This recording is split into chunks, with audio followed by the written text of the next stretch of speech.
What's up everyone? Before the video gets started today, I just wanted to let you know that you can now pre-order my book that's going to be coming out next February. It's going to be great. It's that top link in the description down below. I actually haven't started writing it yet, but I'm at least thinking about doing that. So go ahead, pre-order that. Top link down below. It's only $29.95 plus a flat rate of $30 shipping anywhere in the United States only. So go pre-order it. I'll probably start writing it soon, and yeah, let's get on to the video.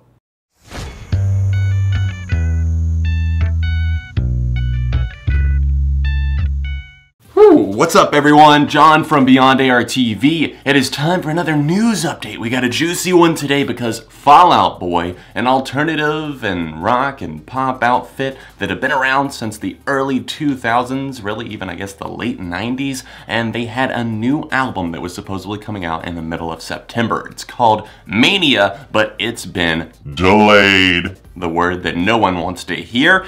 And I want to preface this video by saying that I understand it, and there is going to be some blame placed on certain individuals, including the label, but I'm not just here to bash them. I understand that they don't want to put something out that they don't like or they're not totally happy with. I totally get Patrick Stump's statement that he released over on his Twitter. I know, he finally tweeted, and this is the news that we get. But I want to say that I'm happy. I'm happy that they're taking their time with the music, but Young and Menace should have never been released. The album should have never been announced. A release date should have never been put out into the world for a product that didn't even exist. I mean, we're talking probably 20-30% of the album was done whenever they said that. I don't think I would feel comfortable ever announcing something unless I was at least like 80 or 90% done. So if a band or an artist is in the mixing stages, they're just touching up some of the production, I would say in order to announce an album, you should have all of the lyrics ready at least. Maybe you're finishing up some vocal things. I think you should have the majority of it recorded.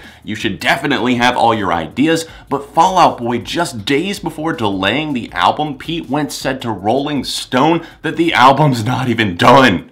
I mean, it's a September release date. I don't know if the label said you've got to get a record out this year or we really want you to, so we're just going to put up the pre-orders and everything for a product that doesn't even exist, which kind of in turn makes me pissed off at Fall Out Boy because, you know, Pete Wentz, as he likes to do, wrote out this long caption on Instagram and wherever else they posted it, like their Facebook, about what Mania meant in the story and how this was the prelude with Young and Menace. But the fact is, the music doesn't even exist. In fact, it still doesn't exist, so you're bullshitting. You're bullshitting here. And it's so bad to me that people just defend it like crazy. And all of the fans on Twitter that have like some form of like Fall Out Boy in their username, they love to come after me anytime that I talk about them. And I find it quite hilarious because I feel like anybody is open to criticism and people these days are really finding that hard to understand. The fact that I actually do like this band.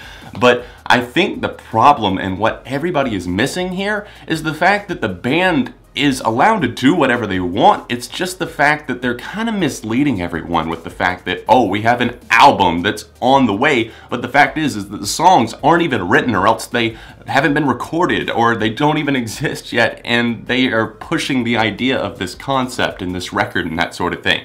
So who knows? It could feel totally disjointed by the time that Young and Menace, which will be a 9-month-old song whenever this record comes out in the middle of January of 2018, who knows where that'll fit into the concept of the record if they're still writing music. I mean, you're in a different headspace. Just if they wrote that a year ago versus what they're writing now, you're in a different place in your life. So I don't know if the album is going to feel all disjointed and that sort of thing. I can't judge something that I haven't heard. But like I said, I think that a lot of this goes on the label, the blame that is, because I feel like there was probably some pressure saying, you know, you guys quickly turned around from Save Rock and Roll to American Beauty, American Psycho. Both were super successful, had multiple hit singles and that sort of thing. So let's get another record out there. Let's get it ready for 2017 because, you know, it's been over 2 years at this point. So they announce it, they have them roll it out. But the fact is that they were like, oh, you'll finish writing the record, I'm sure. And the band's like,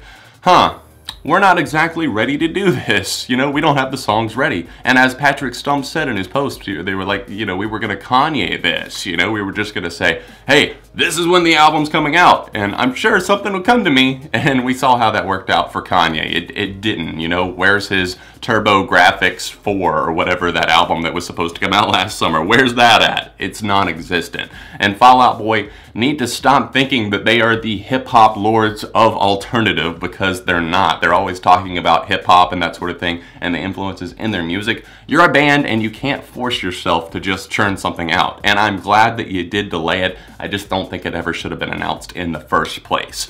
That's my take on this whole thing here, guys. Let me know what you think in the comment section down below. Are you pretty upset that they delayed the record? You understand, like I'm saying here, why it was? And I'm happy. I'm hoping that maybe they even scrap Champion and Young and Menace, because, you know, not their best work at all. And if they weren't happy with it and they end up not being happy with those in the context of the record, I think that they should feel free to scrap those, especially since they both underperformed in terms of commercial success. I don't know, guys. That's how I'm feeling. Let me know what you think in the comments. This is all just my opinion. Don't forget to leave a like on the video, and if you're able to, support on Patreon. It's that actual top link in the description down there. Whew, it felt good to get all that out. Anyways, the annotation for my Patreon is right over here in the corner of the video if you're able to support. You can see another video that I did on Fall Out Boy by clicking right here, or another recent video that I did on Beyond AR TV right over here. Other than that, all of my social media that you see here is linked in the description, and I'll see you very soon right here on Beyond AR TV.